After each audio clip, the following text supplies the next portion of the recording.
Start where you are, use what you have, and do what you can. Namaskar, welcome to Next IS. I hope you are doing well. In this video, we will cover major headlines of the Hindu, Indian Express, and Press Information Bureau.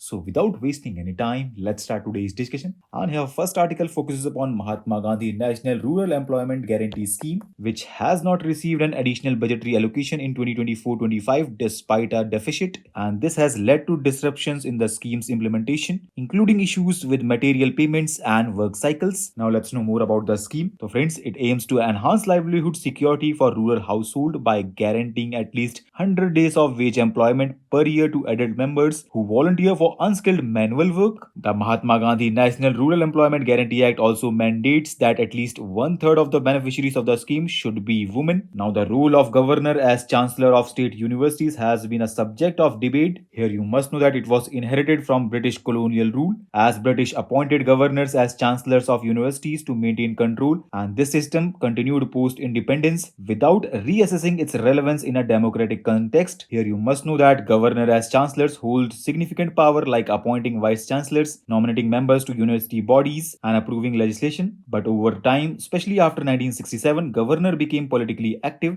asserting control over universities, leading to clashes with state governments, especially in the opposition ruled states. But various commissions, including Raj Mannar, Sarkaria, and MM Panchi commissions, have recommended reforms, including making the chancellor as a ceremonial figure, appointing eminent academics, or having the chief minister or state government as chancellor. Some states have already reformed this system, while others are awaiting presidential assent. Next article talks about Sundarbans Bird Festival, because recently around 154 species of birds were spotted during the third Sundarban Festival. Now let's learn about Sundarban. So friends, it is the world's largest deltaic region consisting of hundreds of islands and a complex networks of rivers and creeks. Its name meaning is beautiful forest, which is derived from the mangrove tree species Sundari. It is located in the southern part of the estuarine delta formed by Ganges and Brahmaputra river. This is bordered by Bangladesh to the east, Bay of Bengal to the south, and Dampier Hodges Line to the north, with Bay of Bengal to the south. Next article is related to whip system, because recently Vice President Jagdeep Dhankar stated that party whips curtail MPs' freedom of expression by enforcing party lines, arguing that they limit individual thought. Talking about whip, it refers to a written directive from a party and the official who issues it. It requires MPs to follow party instructions on votes and attendance. This term originates from the British practice of whipping in lawmakers to align with the party line. There are three types of whips. Here first is one-line whip, which informs MPs of vote but allows abstention. Next is two-line whip, which requires MP to attend but does not mandate how to vote. And last is three-line whip, which requires MPs to be present and vote according to the party line. Talking about the importance of whip, here you must know that in India, whip system is essentially for parliamentary functioning, and it ensures that MPs vote according to party lines during critical votes, showing party strength and maintaining unity. But violating a whip, especially a three-line whip, can lead to disqualification under the anti-defection law. Next article is related to Guillain-Barre Syndrome, which is a rare neurological disorder where immune system attacks the peripheral nervous system, affecting the nerve signal between the brain, spinal cord, and the body.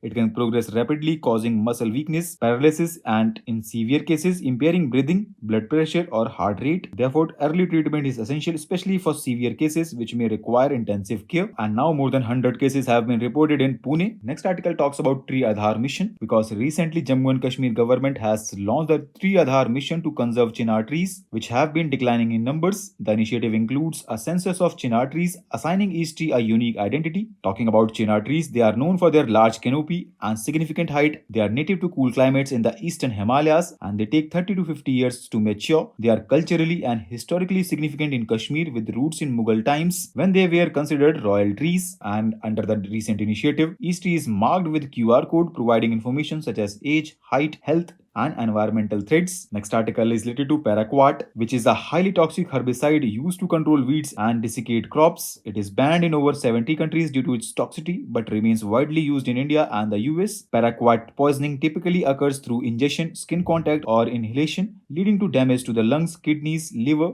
and heart. In India, paraquat's use is regulated, but it is often misused with inadequate safety measures, leading to accidental exposure. And it is in the news because recently 24-year-old woman was sentenced to death by Thiruvananthapuram court for poisoning her boyfriend with the herbicide paraquat in 2022. Next article is related to Greenland because recently US President Donald Trump reaffirmed his controversial desire to acquire Greenland, which is an autonomous territory under Danish control. Here you must know that Greenland is the world's largest island and it is located in in northern Atlantic Ocean. It is known for its vast tundra and glaciers. And recently, Prime Minister of India congratulated